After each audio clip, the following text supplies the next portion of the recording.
Look at the destruction from the ground and from above in Chopper 10. And we're getting a better understanding about the power of this storm that tore through the state. And thanks for joining us at 11. I'm Jerry Revish. And I'm Kristen Hartman. We do have team coverage of the storm's aftermath. Chris is tracking what you can expect as we move forward. Justin Moss is live in the field to show us the damage the weather did to people's homes. But we begin with Jason Frazier. He is in West Columbus right now, and that's where we found some of the worst damage. Chopper 10 shows how the storms opened up buildings like sardine cans. Jason. Kristen, that is a great way to explain it. Witnesses told me that it happened so fast. They heard a loud boom, walked outside, and this is what they saw. A large chunk of a building missing. Tonight, many are wondering, was this a tornado or a gust of wind that did this?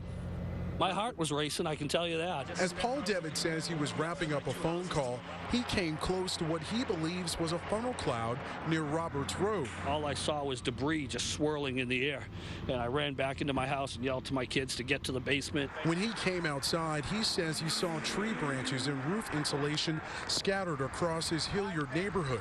Columbus police say the storm damaged 6 industrial buildings along West Belt Drive, including this Boar's Head office.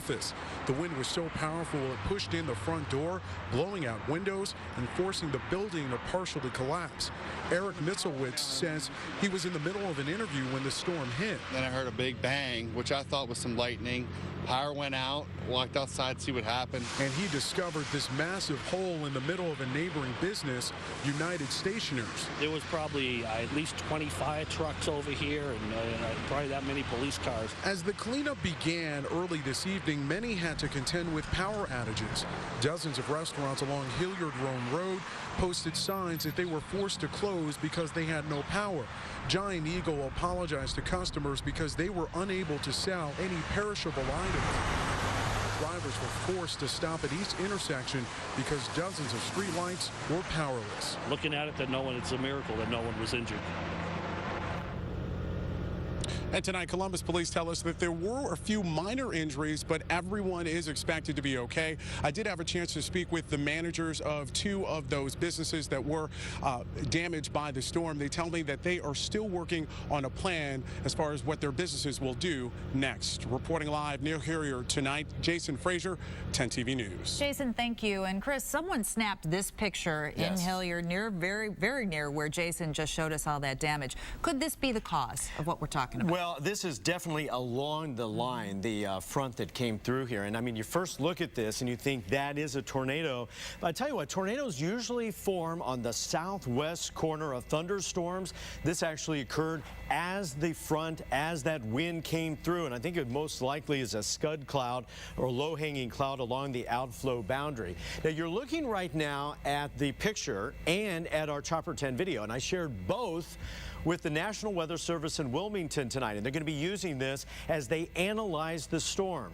One thing you can see if you look at the video there from the chopper, again, as we mentioned, it kind of peeled back the roof in one direction.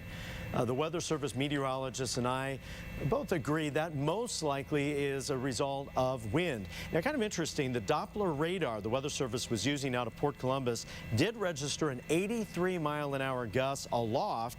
Our weather station that we have at Darby Creek Elementary School, our WeatherBug station there, had a 63-mile-an-hour wind, so that really coincides.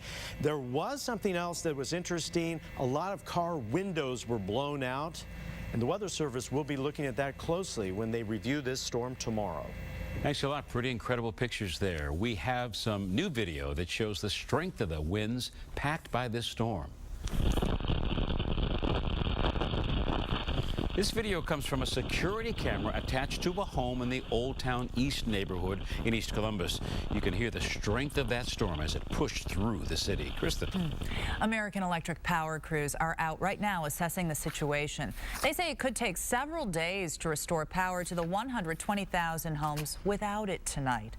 Right now, just over 17,000 customers are without power in Franklin County, 5,900 in Licking County, 4,800 in Fairfield, and 1,100 outages in Delaware County. Well, they are normally the ones responding to emergencies, but tonight some firefighters found themselves in need of